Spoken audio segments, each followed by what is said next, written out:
এইটো হ'ল ৰবৰ গছ, পুৰা গছটোৰ নাম ৰবৰ গছ। এইটো বাতি আছিল, এইটো এনেকৈ পতা যায় এইটো, আৰু গছটো এনেকৈ কটা যায়। এটা সৰু পাতি লগোৱা যায় ইয়াতে, মৰ্ণিঙত কাটে, আৰ্লি মৰ্ণিং। তাৰপিছত গোটেই গাখীৰবিলাক আহি ইয়াত জমা হয়। প্ৰায় 1 ঘণ্টা 2 ঘণ্টাৰ পিছত এইটো ক্ল'জ কৰা যায়। আগলৈ যাওঁ, ভিডিঅ'টো লৈ যাওঁ আগলৈ। বাগানখন পূৰা সম্পূৰ্ণ এবাৰ নিৰীক্ষণ কৰোঁ, আমি সকলোকে দেখুৱাম। ৰবৰ বাগান বনাওঁতে বহুত ধৰণৰ পদ্ধতি অৱলম্বন কৰা যায়।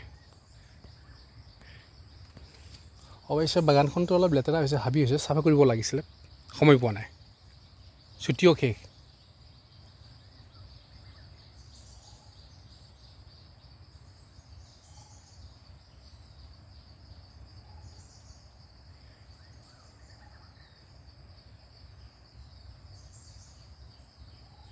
গতিকে বেছি তললৈ নাযাওঁ, বাগানখন চাফা কৰি দিব লাগিব, দিছোঁ বেলেগক কাটিবলৈ।